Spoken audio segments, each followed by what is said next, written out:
Bonjour, c'est le Sharp 22 déjà. Comment vas-tu, Sandrine? Ça va bien et toi? Merci. Alors, ton sujet, c'est l'utilisation de l'IA dans les médias? Oui, avec quelques cas assez inspirants qui ont été primés par le prix Pulitzer cette année. Ah oui. Donc, c'est pas simplement de l'IA pour gagner de l'argent, c'est de l'IA pour créer ou co-créer. Exactement. Voilà. Moi, le sujet que je vais traiter est beaucoup plus geek. C'est vraiment les deux conférences pour développeurs de Microsoft et de Google, qui sont des tournants qui permettent d'annoncer en fait là aussi de l'IA intégrée dans les process, aussi pour créer, mais aussi pour gagner de l'argent. Voilà, c'est Mm. mon sujet de la semaine. Ah Et oui, puis, une centaine d'annonces, donc je te plains d'avoir eu à faire la oui, synthèse moi j'ai fait comme tout le d'un monde, j'ai truc aussi regardé les. foisonnant et énorme. Mm. Non, il y a des perles. Ouais. Et puis, toi, ton sujet, c'est les chats qui font du rap, c'est ça? Oui, c'est surtout une création collective avec un mode un peu original et puis à la clé un prix de créativité. Voilà. Et moi, je parlerai des parcs à thème qui sont en train de devenir, en tout cas aux États-Unis, les plus grandes démonstrations d'immersif, d'IA et de jeux vidéo, qui sont en train d'investir massivement dans tout ce qui était avant, je dirais, aux marges du divertissement, autour de l'entertainment. Et je pense qu'on n'a pas fini d'en parler entre Disney et Universal. Ça va être une vraie guerre tech et créative. Et Alors, touriste. et touristique. Oui, parce que les billets n'arrêtent pas d'augmenter. Donc, Ouais. c'est un gros choix stratégique qu'ils sont en train de faire. Alors, l'IA aujourd'hui, l'état de l'IA et du Pulitzer. Alors, évidemment, on parle IA et médias tous les jours, mais surtout sous l'angle des moyens, Oui. comment les médias peuvent utiliser l'IA pour ben, changer les workflows de production, pour avoir des gains de productivité, faire des économies. Et puis finalement, on ne parle pas si souvent que ça de l'utilisation à des fins de cœur d'activité, à savoir l'investigation et le journalisme. Là-dessus, le prix Pulitzer, qui est un prix vénérable, qui a été créé en 1917, donc qui a vraiment vu passer beaucoup de changements dans l'art d'informer, a intégré cette année quatre projets, a primé quatre projets sur 15 catégories de journalisme, c'est quand même pas mal. Ouais. Et donc, je voulais revenir sur ces lauréats parce qu'ils montrent à chacun les nouveaux skills dont ont Mhm. besoin les médias. Alors, je vais les détailler assez rapidement, mais quand même. Le premier, c'est un article du Wall Street Journal. Alors, cette semaine, on a beaucoup parlé du fait que le format article allait disparaître peut-être à l'heure de l'IA. Et c'est un long forme avec une forme qui est avec assez peu de lecture finalement et beaucoup de data visualisation. Donc, l'objet, c'est l'analyse des 41 000 interactions et 300 000 mots prononcés par Elon Musk sur Twitter puis X et son glissement à la fois par les sujets traités et par la sémantique et par les idées mises en avant. Donc, il y a eu un outil maison qui a été développé à partir de Google Software Development Kit euh, Mhm. en interne par la rédaction du Wall Street Journal. Et ils ont utilisé un dataset universitaire qui a été fait par l'université de Clemson. Et finalement, ils ont analysé la sémantique de tous ces messages en montrant le glissement d'un discours libéral à un discours Ouais, en populiste, de, 2024, et puis après, il devient de voilà, plus en de plus sujets extrémiste. business à des sujets politiques, thème par thème, hein, donc l'économie, le genre, etc., etc. Et dans cette analyse sémantique, ils ont intégré l'ironie et les mêmes. Donc, D'accord, ça prouve que qualitativement, il y a des choses qu'on peut faire qu'on ne pouvait pas faire il y a 1 ou 2 ans. c'est Et sûr. donc ils en tirent une enquête sur quand finalement Elon Musk a basculé et a décidé de De s'engager se en politique. radicaliser. Donc, voilà, donc je trouve ce qu'on peut en tirer, c'est d'une part, ils ont quand même utilisé des données académiques tout en utilisant des outils maison, et d'autre part, en data visualisation, ils acceptent une certaine complexité qui est maintenant acceptable par les audiences. Donc Oui, c'est voilà pour le ça. premier exemple. C'est qu'on a tous l'expérience et on sait lire ce genre de choses, même si on comprend que c'est crédible et que c'est sérieux, quoi. C'est pas Oui, du. voilà. Alors, c'est un journal économique, donc c'est une certaine complexité, mais justement, je pense que c'est adapté. Donc voilà, il analyse ce qu'il dit sur l'Ukraine, puisqu'au départ, il est aidant, Oui, il aide en termes de moyens satellitaires, puis ensuite, il y a une bascule. Donc voilà, tout ça est détaillé et c'est ouais, vraiment passionnant. Le deuxième prix, c'est Mother Jones, donc un site plutôt orienté à gauche ouais, américain. très très à gauche par rapport à l'Amérique, ouais. Ouais, et qui a fait une grande enquête qui s'appelle 40 Acres and a Lie, en référence à 40 Acres and a Mule, qui était le dédommagement offert aux esclaves après leur affranchissement, l'abolition de l'esclavage. Et en fait, cette enquête montre que dès quelques mois après cette promesse, les familles à qui on avait offert, entre guillemets, cette occasion de recommencer ont été à nouveau spoliées et que finalement, il ne reste rien de ce patrimoine qu'auraient dû acquérir les anciens esclaves. Alors, pour faire cette enquête qui, là aussi, dans sa forme, est assez personnelle, puisqu'ils sont allés chercher des descendants des familles concernées, en fait, ils ont dépouillé 1 800 000 documents qui étaient des documents anciens du 19e siècle, donc manuscrits, abîmés, etc. Et grâce à un algorithme maison, ils ont amélioré l'OCR, donc la lecture automatique de documents, pour en tirer des données structurées et traitables. Et puis, ils ont utilisé aussi toutes les données des sites de généalogie pour retrouver les descendants. Donc, on peut faire du data journalisme avec des données très anciennes, pour peu, encore une fois, qu'elles existent, qu'elles aient été produites par un émetteur public qui a fait de l'open data. Et donc, Et ils donc là, rentrent ils sont vraiment dans partis des archives, et les archives, voilà, les courriers, les, je sais pas, les actes de les actes de propriété, propriété, vraiment le et le cadastre, recoupement avec et les cartes, avec le cadastre, avec les cartes, et ensuite avec les arbres généalogiques. avec les arbres généalogiques. Et ils montrent qu'en fait, Donc, il y en a une grande partie qui a été spoliée de ce qu'on leur avait donné comme voilà, compensation. et le lien avec le présent permet finalement de donner une sensibilité, une réalité, puisque Hmm. finalement, ils sont allés voir des descendants qui ne savaient pas cette histoire. Hmm. Et donc, ça leur a aussi permis de parler de leur Oui, identité et de et je trouve voilà, qu'il y a comment un ils vivaient les point choses.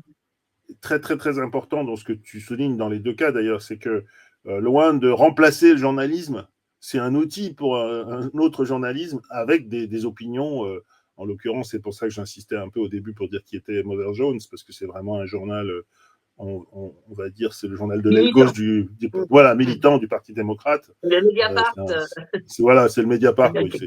Et donc, Mm. ils sont très, très, très militants, écolos. Voilà. Et c'est vrai que le fait d'avoir ces outils-là leur permet de faire des enquêtes au long cours et d'affirmer encore plus leur positionnement. Donc, ça ne nuit pas à la presse, en l'occurrence, ça la renforce. Quoi.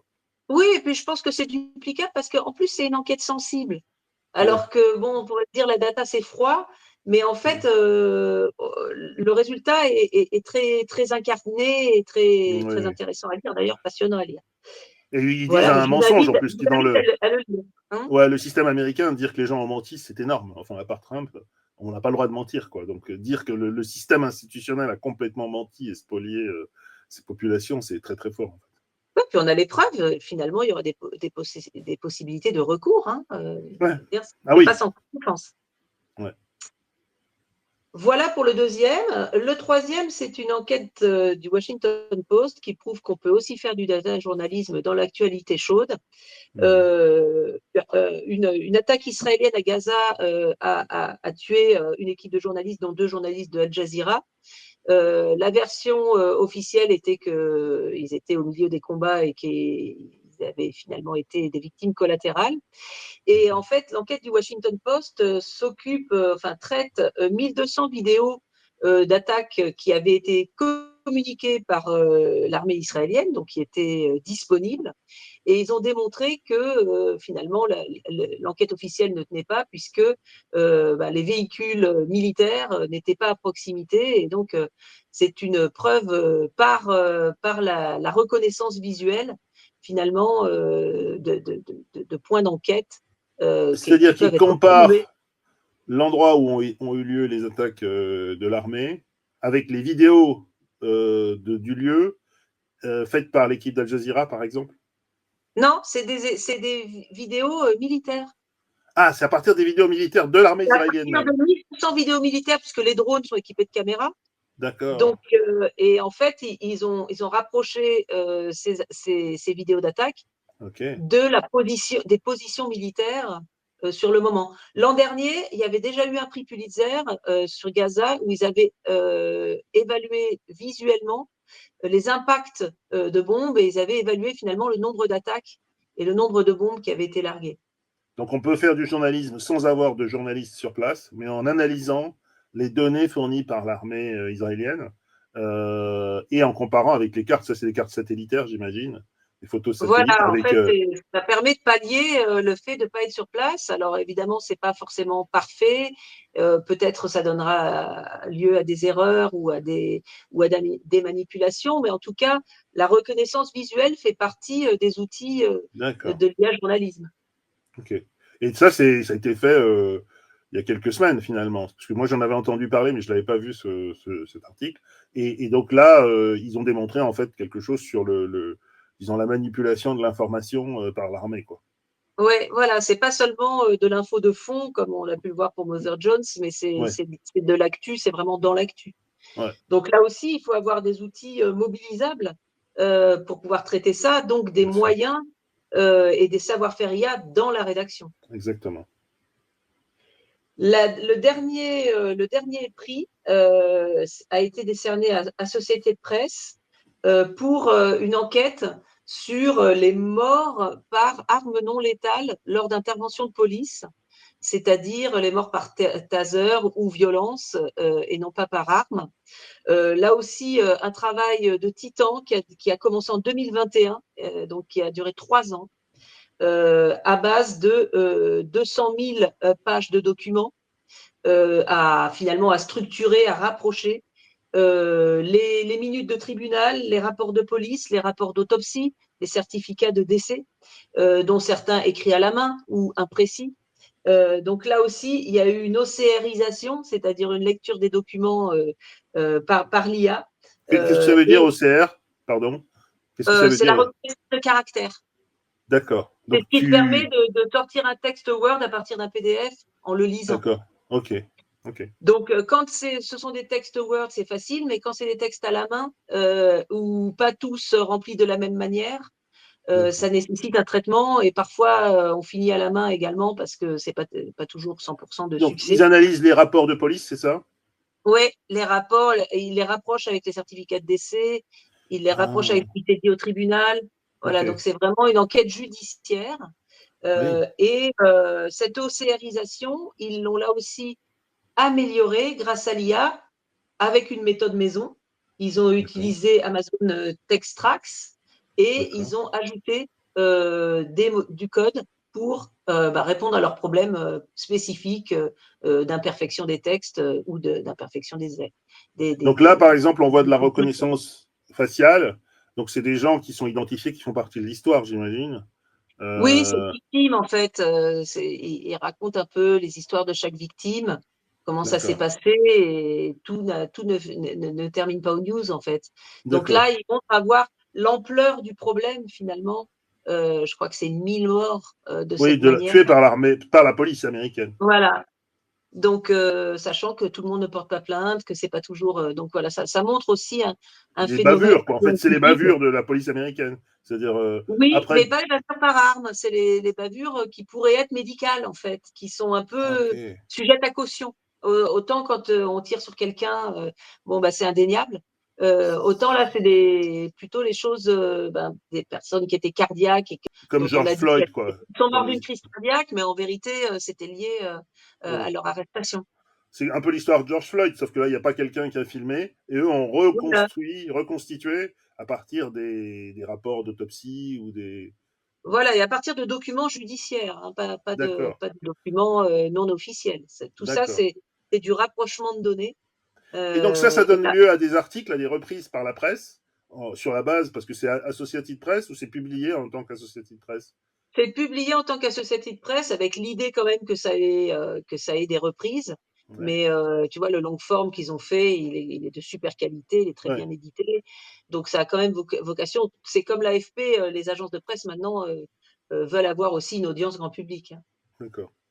Et donc si on n'est pas, parce que moi je vois les articles de l'AFP qui commencent à apparaître effectivement sur beaucoup de journaux, des enquêtes.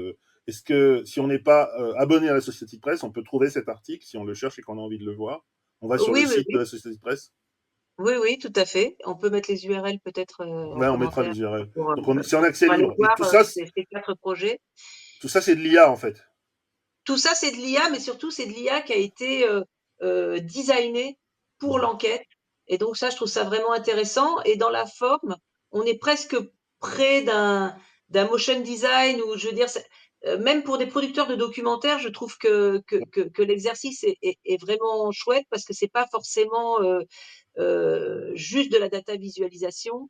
Il y a Ouais, vraiment un storytelling qui est fait autour de la data, de choisir les bons indicateurs, etc. C'est souvent produit très collectivement et c'est souvent produit à partir de données open source ou de données officielles parce qu'il faut que les jeux de données d'accord. existent.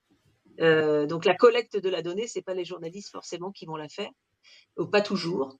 Quand il y a de la collecte de données par des journalistes, c'est souvent des consortiums internationaux Mhm. comme l'ICIJ qu'on avait reçu à Média en Scène, qui a un CTO, un directeur technique, qui est vraiment là pour trouver des solutions. Ils ont sorti les LuxLeaks, des choses comme ça.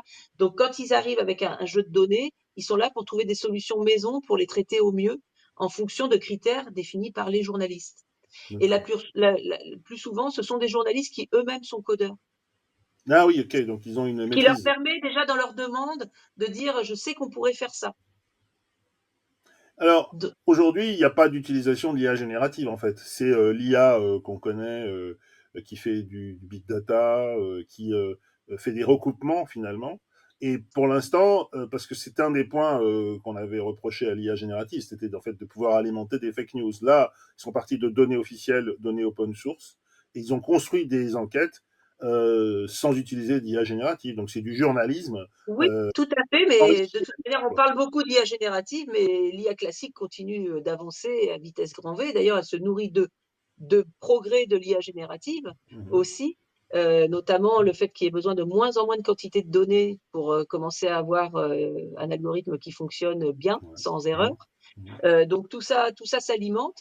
Et l'IA générative en journalisme, elle va plutôt servir dans la restitution ouais, ou dans l'expérience en fait. ok. Et c'est vrai que nous en France, on utilise encore, alors, notamment le prix Albert Londres, l'équivalent Ouais, chez nous, le n'a plagiat. jamais distingué de projet IA et par contre a créé un prix IA séparé avec YouTube et la SCAV. Enfin, c'est pas un prix IA, c'est un prix innovation, mais enfin, bon, ça Ouais, veut dire beaucoup d'IA. Donc, on n'est toujours pas dans l'idée que ça peut être intégré. Alors, le prix Pulitzer demande que soit déclaré ouais, l'utilisation de l'IA et le fait de manière rigoureuse. Mais en France, c'est encore un sujet séparé et c'est encore émergent parce que c'est vrai que sur l'IA, on est quand même pas mal pour l'instant sur les gains de productivité, ouais. la rationalisation du workflow et pas tellement sur l'utilisation créative, ou en tout cas Éditorial. pas encore. Il y a quelques cas, il y a notamment l'INA qui a fait un moteur, si on se pose des questions sur comment les médias français dans l'histoire ont traité tel ou tel sujet, il fait des réponses en langage naturel et il donne des données sur ben, à la fois comment il a été traité et qui le représentait. Et puis, il y a aussi l'AFP qui s'est doté d'un rédacteur en chef chargé de la vérification numérique. Donc, ça prouve que vraiment, ça devient un métier à part entière. Voilà, mais on n'a pas encore une grande enquête de data. En tout cas, moi, je l'ai pas vue. Et si notre audience a des exemples, je suis hyper preneuse. Mais on n'est pas encore là-dedans. Aujourd'hui, la bataille, c'est plutôt d'utiliser l'IA pour l'expérience utilisateur, notamment avec le chatbot du Monde qui a été annoncé la semaine dernière.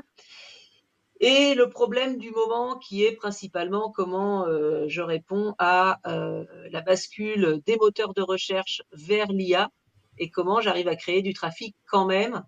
Donc ça, on va dire, c'est un problème qui ne fait que émerger, qui va alimenter la Gazette pendant un bon moment. Absolument. C'est vrai qu'aujourd'hui, les médias ont 70% de leur audience qui vient des moteurs de recherche en moyenne et que l'émergence de ChatGPT est équivalent pour la recherche simple, d'ailleurs qui n'est pas tout à fait, qui ne rend pas tout à fait le même service, puisqu'ils n'ont pas l'actualité chaude. Ces IA, elles traitent en général jusqu'à 6 mois avant, donc il y a toujours une complémentarité entre les deux. Néanmoins, on voit bien émerger, en France, il y a un foyer sur 5 qui utilise une IA Et générative puis, au quotidien. il y a quelques journaux qui ont fait des deals avec notamment OpenAI, qui font que quand tu fais une recherche, par exemple, dans ChatGPT, tu as du contenu qui vient du monde.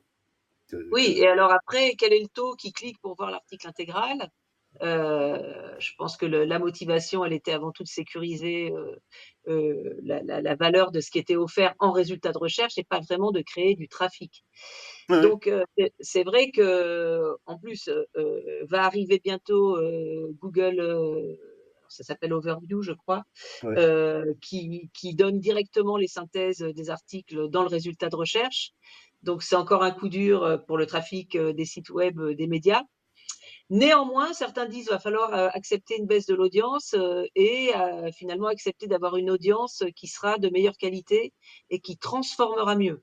Donc certains éditeurs ont déjà observé que finalement cette audience qui vient des moteurs Mm. d'intelligence artificielle euh, transforme plus en abonnement. Donc en fait, c'est Voilà. un compromis ou un transfert tout à fait différent. C'est un public plus en recherche, mais pas superficiel, ou qui peut derrière devenir un vrai Voilà. client pour le journal. Ok. Ouais. Alors, est-ce que c'est transitoire parce que c'est plutôt des gens plus éduqués qui utilisent Oui, plus souvent et pour leur travail, et est-ce que cette tendance va continuer? On ne sait pas. En tout cas, c'est vrai que l'IA est souvent envisagée sur sa partie aval, oui.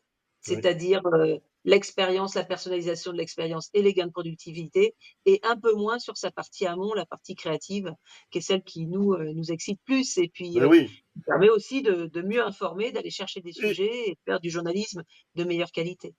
merci. Écoute, ça fait écho à l'autre, pour moi, grand sujet de la semaine, qui est un sujet plus geek, qui sont les annonces des conférences de développeurs. Déjà, il faut comprendre ce que c'est que les conférences de développeurs, ces entreprises monstrueuses, hein, parce que là, on va parler de Google et de Microsoft, c'est des entreprises qui valent des milliers de milliards. Voilà, 3000 milliards de dollars, 3200 milliards de dollars pour Microsoft et Google, ça ne doit pas être loin non plus, c'est peut-être juste en dessous. C'est des entreprises énormes qui en fait ont un écosystème qui est le cœur de l'entreprise et tout autour des gens qui travaillent sur les plateformes. Et donc ces gens qui vont fabriquer les logiciels, voilà, c'est annoncé comme maintenant un événement. Là, c'est un sujet de CNBC. C'est juste une heure avant l'annonce de Google, les journalistes interviennent parce que ça a un impact sur l'interprétation par le marché. Et là, on a deux journalistes très américaines avec la permanente qui va bien, qui expliquent que c'est une heure avant le showcase, hein, la super démo IA. Et elle explique l'impact sur le cours de bourse. Évidemment, c'est le BFM TV américain, mais ça me donne un peu le là de l'importance de ces conférences qui, à l'origine, étaient des conférences de B2B, en fait, hein, pour expliquer aux développeurs qui vont fabriquer dans les mois et les années qui viennent les produits liés à ces plateformes. Et puis maintenant, c'est devenu une annonce, en fait, finalement économique, de stratégie industrielle et financière.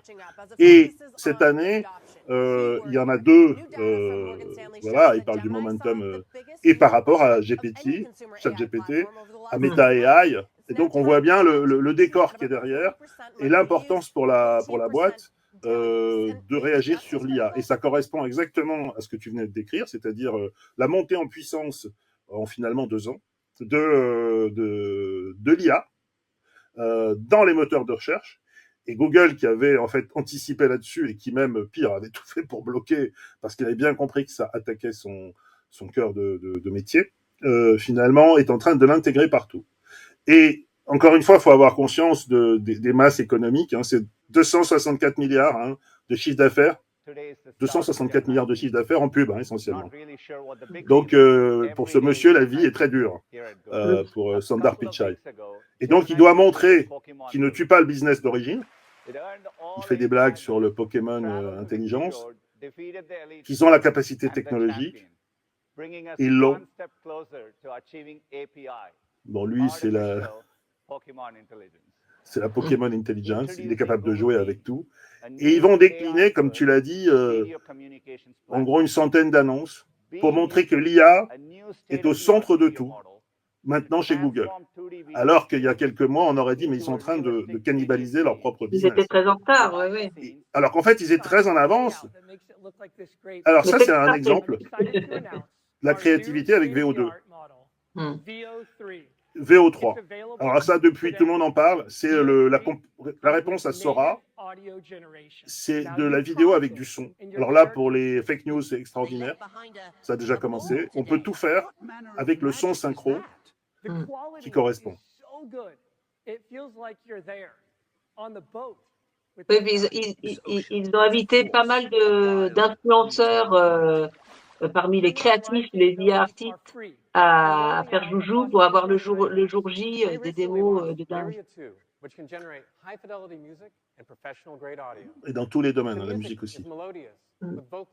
Et il y a une deuxième bascule. On va écouter ce qu'ils font parce que c'est quand même impressionnant. La leçon, et maintenant, tu as la musique qui est créée. Voilà. C'est carrément hollywoodien. Lyria 2 is available today for enterprises, YouTube creators, and musicians. 2 years ago, we pioneered SynthID, which embeds. Ça, c'est des systèmes de watermarking pour prouver que ça a été fait avec de l'IA.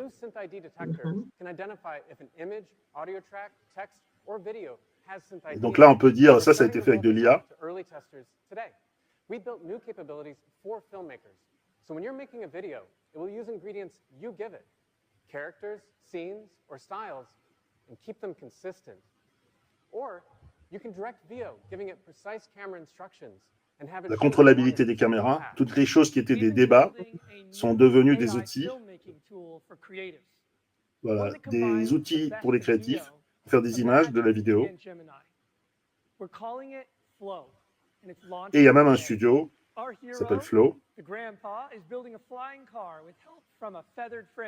Voilà, on prend les 4 photos, on les mixe et on en fait un film. Un grand-père, une Mustang, un poulet géant. Voilà, on fait le prompt.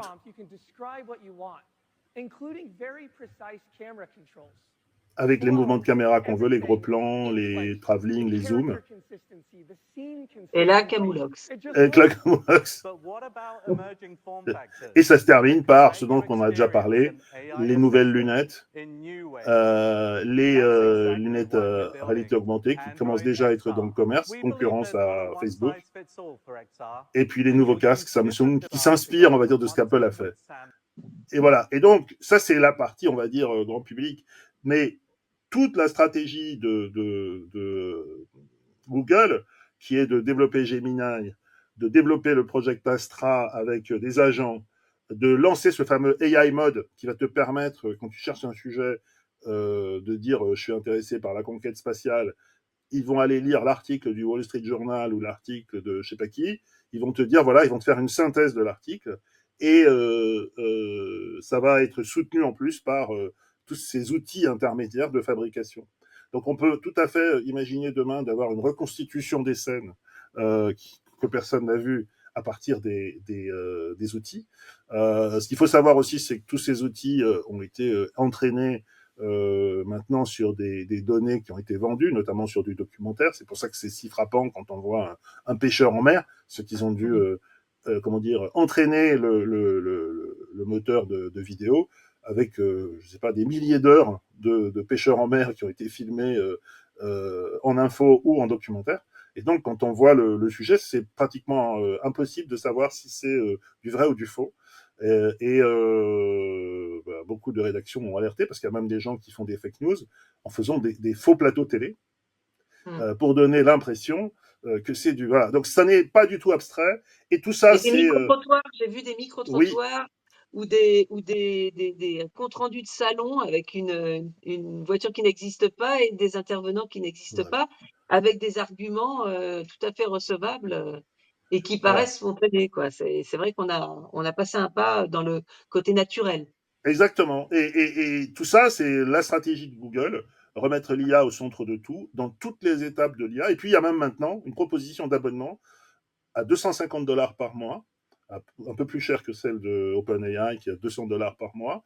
Et donc là, on commence à avoir des coûts d'outils qui sont 250, ça fait 3000 balles par an quand même. Hein. Ça n'est pas, c'est plus du grand public, ou en tout cas, c'est du Oui, mais ça semi-pro. vient taper sur Adobe aussi, quoi. Voilà. Et ça vient taper sur Adobe et ça reste à l'intérieur de la machine qui est la plus puissante parce qu'elle a des datas sur nous, sur nos mails depuis 20 ans, les géolocalisations. Voilà, c'est très impressionnant. Et tout l'objectif, c'est de montrer qu'ils vont pas mourir. Ils vont continuer à faire 265 milliards de recettes de publicité ou 260 et que le reste va continuer. Donc c'est très impressionnant et à l'occasion d'une conférence pro en fait, hein, d'une conférence B2B. Donc je pense qu'on est carrément dans une autre dimension. Et en face, il y a un peu un partage du terrain parce qu'ils se sont mis en face de la conférence de Microsoft qui a le même objet, qui est aussi spectaculaire. On voit le patron là, Satya Nadella. Il faut voir que c'est dans des amphis absolument monstrueux, hein, où il y a 2000 personnes. Regarde, voilà, ça c'est monstrueux hein, en fait. Il y a un nombre de gens. Eux se positionnent sur ce qu'on appelle l'agentic web, donc c'est plutôt les workflows à l'intérieur des entreprises, et les agents qui vont faire bosser de l'IA. Donc là, on est dans une deuxième phase de l'IA. C'est, on va pas tous vous remplacer, mais on va mettre quelqu'un qui va faire travailler des IA à l'intérieur des process. Donc là, Disons c'est qu'au beaucoup lieu plus. de poser des questions, on donne des tâches à faire. Exactement. Et les tâches à l'intérieur de ton RAG, de ton univers, elles sont protégées en termes de sécurité, puisque c'est ton univers, ce sont tes données. Et donc, Copilot est partout. Avec derrière, pour Microsoft, ça va chaler, lui, c'est Azure, c'est le cloud. Ça va utiliser encore plus de cloud, vous inquiétez pas. On reçoit tout, on reçoit même Grok, le truc de Elon Musk. Ça a fait grincer des dents, mais ils reçoivent toutes les IA et elles peuvent être traitées directement dans le cloud de Microsoft.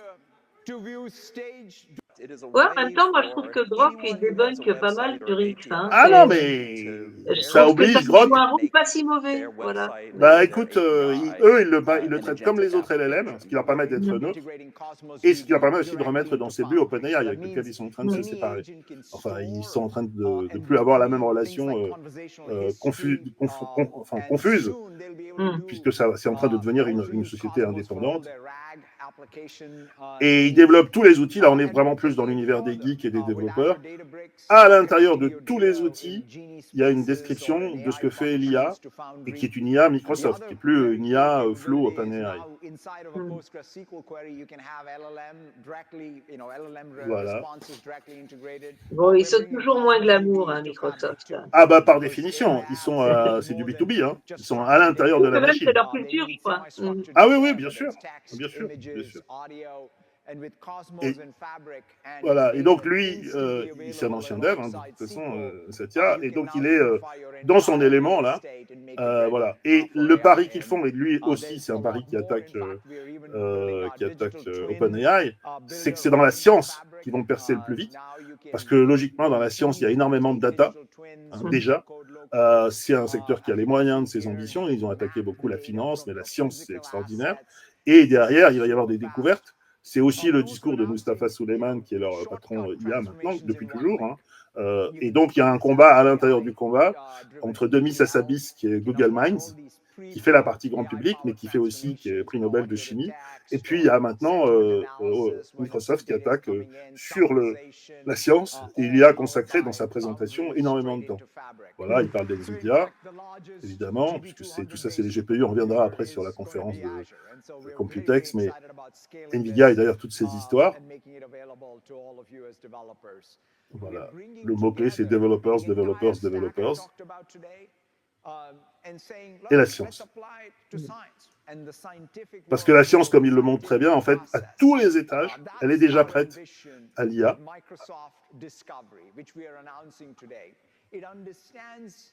Et c'est vrai que dans les expériences scientifiques, pour pouvoir faire des simulations, c'est extraordinaire, l'IA, pour pouvoir mesurer des expériences, ce que tu as montré tout à l'heure sur l'information, c'est décuplé dans la science, parce qu'on peut isoler, faire des scénarios, faire des projections, et partir, par exemple, de l'enquête, on partirait de l'enquête du Wall Street Journal ou de l'enquête de...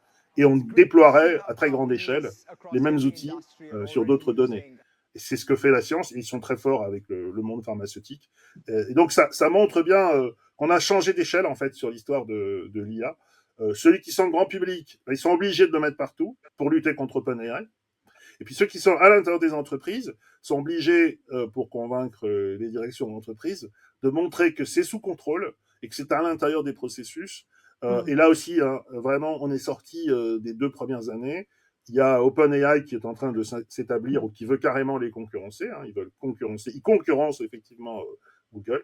Et ils vont de fait concurrencer Microsoft après avoir été nourris par Microsoft. Donc on est dans un moment où l'ensemble des acteurs se positionnent, sachant qu'ils veulent tous protéger leur cache machine.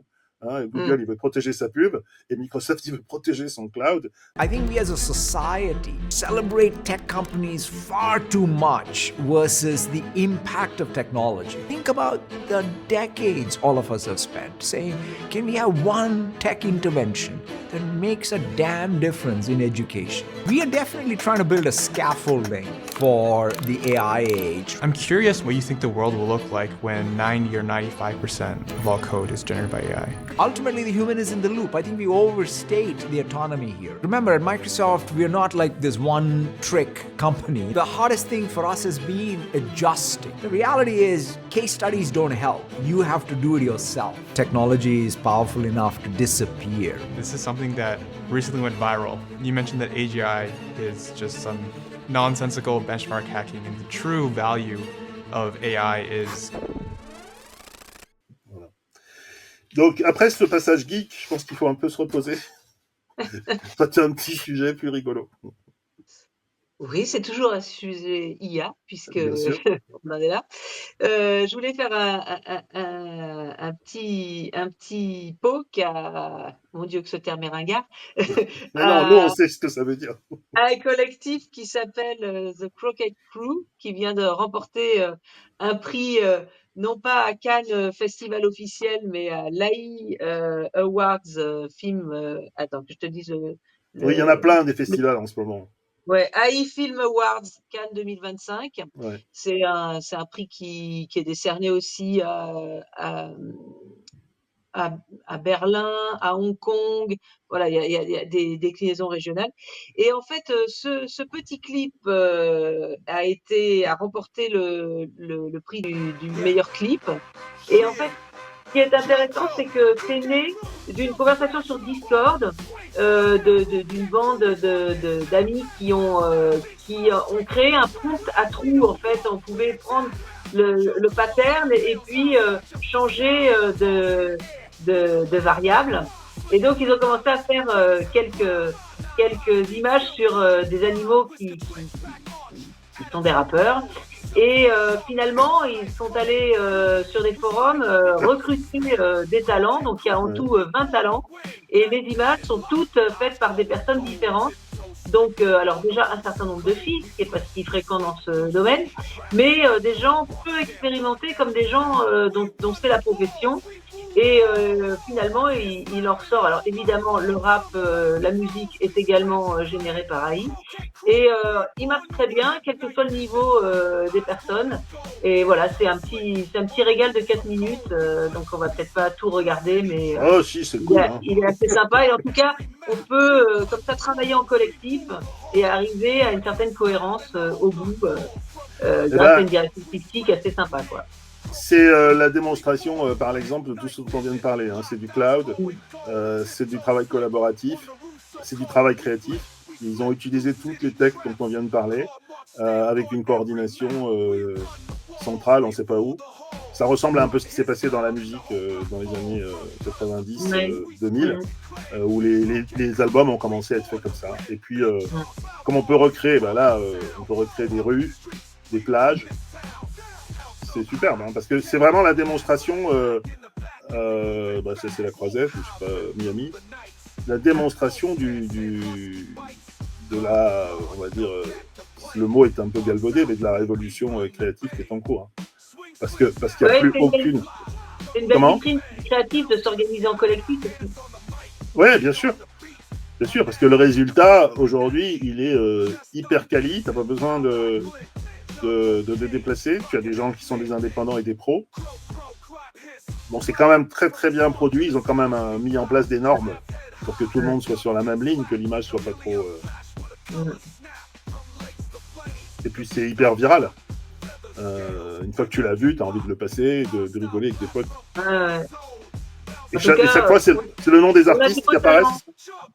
C'est le nom des artistes qui apparaissent, c'est ça ? Oui, exactement. Ouais, et donc c'est une super pub pour chacun d'entre eux. Bah ouais, ça... Ah, Stéphane Lévesque, on le connaît, lui.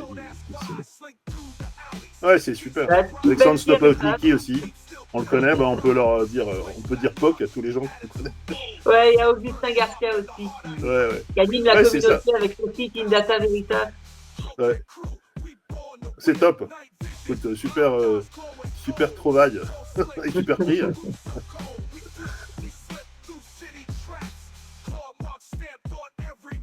Super.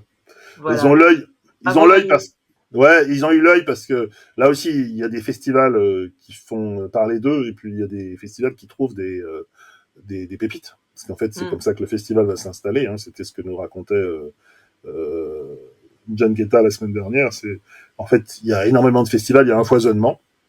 Et puis à un moment donné, il va y avoir ceux qui sortent vraiment les gens. Et donc, il faut les accompagner parce que ils vont accompagner, des émergences, des gens qui vont devenir des références, et ça va très très vite. Alors moi, je suis sur un sujet qui est plus petit, mais qui est aussi finalement l'intégration de ce dont on a parlé sur le business existant, des parcs à thème.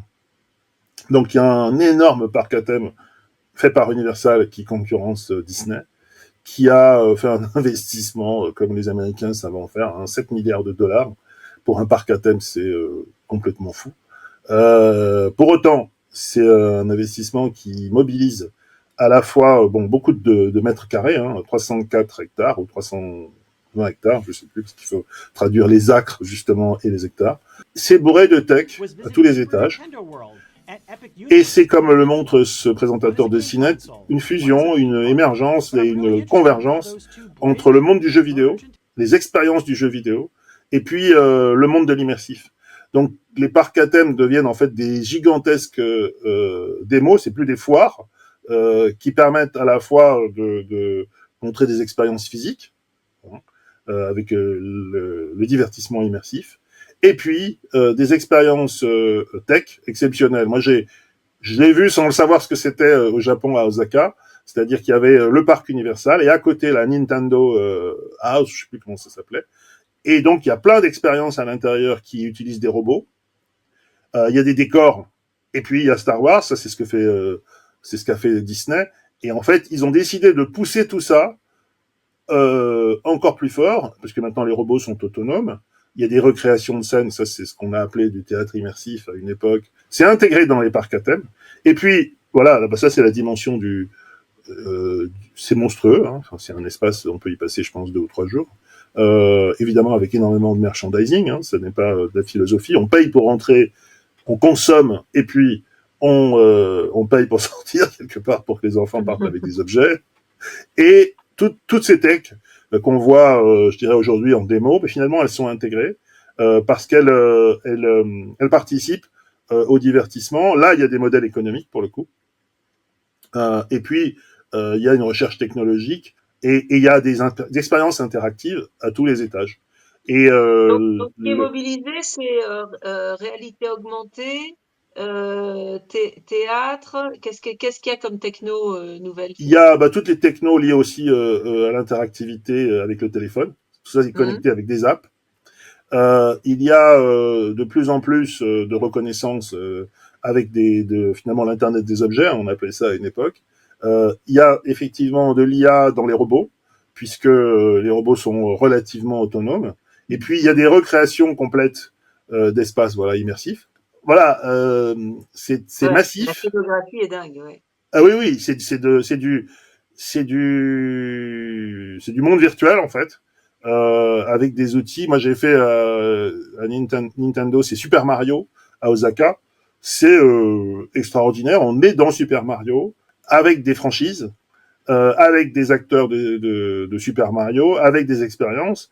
Et puis effectivement, ce sont des machines à cash absolument phénoménales. Ça coûte une fortune à la fin, hein, puisque tout est cher. Et donc on est vraiment dans une dimension du divertissement qui est un peu l'aboutissement à très très grande échelle de toutes les franchises de jeux, les franchises de cinéma. Voilà, et puis tout ce que la recherche pousse le plus, et c'est aussi de fait les franchises qui cartonnent quand elles arrivent au cinéma. C'est Minecraft, c'est tous ces univers qui sont en train de sortir de l'écran finalement. C'est peut-être l'entertainment, je sais pas comment l'appeler, 4.0, mais qui est avec des personnages avec lesquels on joue dans son salon, mais avec lesquels on va jouer en grand dans le parc à thème. Eh ben, on a envie d'y aller. Ah oui, ça c'est universal, mais je pense qu'il va y en avoir. Ouais, ouais.